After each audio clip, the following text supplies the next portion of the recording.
بسم الله الرحمن الرحيم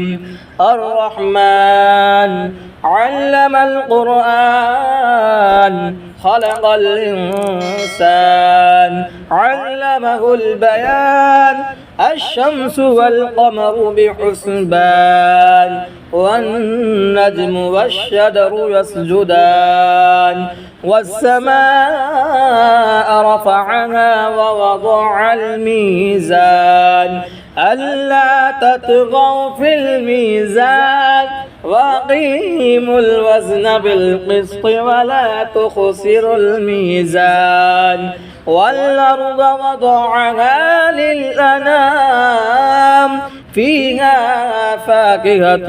والنخل ذات الأكمام والحب ذو العصف والريحان فبأي آلاء